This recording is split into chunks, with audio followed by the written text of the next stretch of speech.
علم کا مجھ کو شوق عطا کر خدا، علم کا مجھ کو شوق عطا کر خدا، علم نافع ملے از پائے علماء۔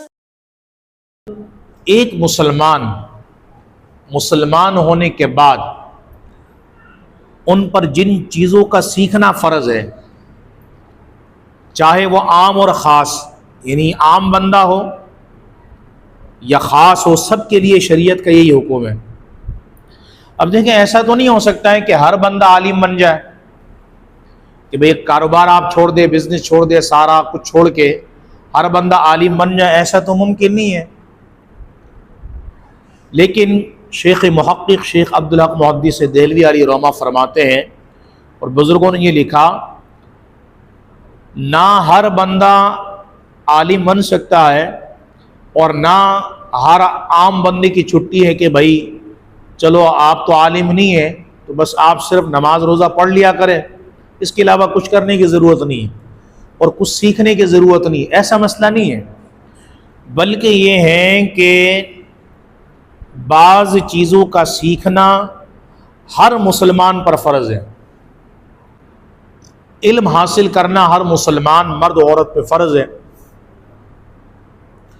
تو اب چاہے کوئی انگوٹھا چھاپ ہو، وہ کہ میں تو ایک دن مدرسہ بھی نہیں گیا، اسکول نہیں پڑھا، پھر بھی اس کو سیکھنا لازم ہے۔ اب سیکھنے کے ذرائع بے شمار ہیں۔ اگر ایک بندہ کتاب پڑھ کے علم حاصل نہیں کر سکتا تو وہ کم از کم علماء کے درس میں بیٹھ کے سن کے علم حاصل کر سکتا ہے۔ علماء کے درس میں آپ بیٹھ کے اگر آپ روزانہ سنیں گے، ایک نہیں، دو نہیں، ہزاروں لاکھوں مسائل صرف سن کے آپ یاد کر سکتے ہیں۔ تو اب مسلمان کے لیے سب سے پہلے جن اعمال کو سیکھنا فرض ہے، ایک تو عقیدے کا علم ہے، اس پر کچھ حصہ ہم نے بیان کیا، ضروریات دین کا کچھ حصہ آپ سن چکے، پھر اس پر تفصیلی ہمارے بیانات ہوں گے جو لائبریری میں ریکارڈ کرواؤں گا، وہ جیسے اپلوڈ ہوں گے اس کو بار بار آپ کو سننا پڑے گا۔ اور پھر بالغ ہونے کے بعد ایک مسلمان پر چونکہ نماز فرض ہے، تو نماز کے مسائل کا سیکھنا ہر مسلمان پر فرض ہے، کہ نماز کی شرائط کتنی ہیں، فرائض کتنے ہیں، واجبات کون کون سے ہیں، پھر مکروہات تحریمیہ کیا کیا ہے، مفسدات نماز کیا ہے، یعنی کن چیزوں سے نماز ٹوٹ جاتی ہے۔ تو نماز کے بہت سارے مسائل ہیں، یہ اب سیکھنا فرض ہے۔ اسی طرح رمضان کا روزہ ہم رکھتے ہیں، تو ایک مسلمان پر رمضان کے روزے رکھنا فرض ہے۔ تو روزوں کے مسائل کیا ہے، کن چیزوں سے روزہ فاسد ہوگا، کن سے نہیں ہوگا، اس کے احکام اور مسائل کیا کیا ہے، وہ سیکھنا ہم پر لازم ہے۔ اگر مسلمان اس پر زکوٰۃ فرض ہو جائے تو اس کی شرائط کیا ہے، کن چیزوں کس طریقے سے ہم زکوٰۃ دیں گے تو زکوٰۃ کی ادائیگی کو ویلڈ مانا جائے گا کہ ٹھیک ہے زکوٰۃ ادا ہو گئی ہے، اور کون کون سی ایسی غلطیاں کرنے سے زکوٰۃ ادا تو نہیں ہوئی۔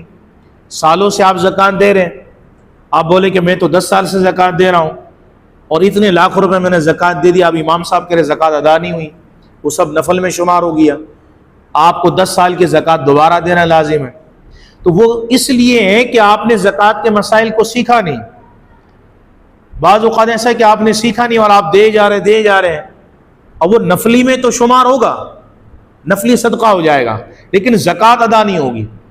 تو زکوٰۃ ادائیگی کے لیے کون کون سے شرائط ہے، اس کے احکام کیا ہے، مسائل کیا ہے، وہ سیکھنا آپ پر ضروری ہے۔ اسی طرح اگر ایک مسلمان پر حج ضروری ہے، یعنی وہ حج اس پر فرض ہو گیا ہے، تو اب حج کی ادائیگی درست طریقے سے ہم کیسے کر سکے؟ اگر ہمیں مسئلہ نہیں پتا تو بعض اوقات ہم ایسی غلطی کر جاتے ہیں کہ ان غلطیوں پر ہم پر دم دینا لازم آتا ہے، ایک بکرا صدقہ کرنا لازم آتا ہے، بعض اوقات جو ہے پورا گائے یا اونٹ وہ ہم پر لازم آ جاتا ہے، بعض اوقات صدقہ کرنا لازم آ جاتا ہے۔ تو اگر ہمیں مسائل نہیں پتا تو پھر ہم غلطیاں کریں گے۔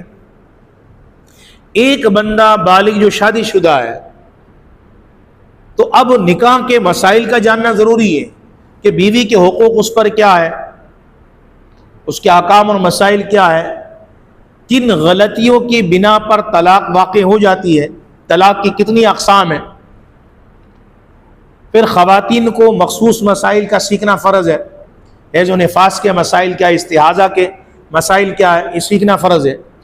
اگر ایک بندہ کاروباری بزنس مین ہے تو کاروبار میں وہ کون کون سی باتوں کا لحاظ ضروری ہے جس کو لحاظ کیے بغیر ہم جو ہے گنہگار ہوں گے۔ وہ سود بن سکتا ہے، وہ غرر ہو سکتا ہے، دھوکہ فریب ہو سکتا ہے، گناہ کے کام ہو سکتا ہے، روزی وہ حلال کے بجائے حرام بن سکتا ہے، تو ہمیں کاروبار کے مسائل کا سیکھنا ہم پر لازم بن جائے گا۔ تو جس مسلمان کا جن جن چیزوں سے واسطہ پڑتا ہے، جن چیزوں سے ہمارا واسطہ پڑے گا، ان چیزوں کے مسائل کا سیکھنا ہم پر فرض ہے۔ اب ایک بندہ جو غریب ہے اس پر زکوٰۃ فرض ہی نہیں ہے، تو اب زکوٰۃ کے مسائل اس وقت سیکھنا اس پر فرض نہیں ہے، لیکن نماز تو اس پر فرض ہے، رمضان کے روزے اس میں فرض ہے، تو روزوں کے مسائل، نماز کے مسائل سیکھنا لازم آ جائے گا۔ ایک بندہ وہ ہے کہ جس پر ابھی حج فرض نہیں ہے، تو اگر حج فرض نہیں ہے تو حج کے مسائل سیکھنا ابھی اس پر فرض تو نہیں ہے، لیکن جو باقی فرائض اس پر ہے وہ تو سیکھنا اس پر لازم ہے۔ تو جن جن چیزوں سے آپ کا واسطہ پڑے گا ان چیزوں کا علم حاصل کرنا آپ پر فرض ہے، نہیں سیکھیں گے تو گنہگار ہوں گے۔ یہ نہیں کہہ سکیں گے قیامت کے دن یا اللہ میں تو انگوٹھا چھاپ تھا، پڑھا لکھا تھا نہیں، تو میں کیسے سیکھتا؟ تو میرے خیال میں یہ عذر قابل قبول نہیں ہے۔ وجہ یہ ہے کہ اب آپ کو سکھانے کے لیے ہر مسجد میں امام موجود ہے، عالم موجود ہے، مفتی موجود ہے، سوشل میڈیا کے ذریعے دیگر ذرائع آپ جس کے صرف سن کے بھی آپ مسائل سیکھ سکتے ہیں۔ تو یہ جو مسائل جس کا سیکھنا ہم پر لازم ہے اس پر انشاءاللہ ہماری گفتگو ہوگی۔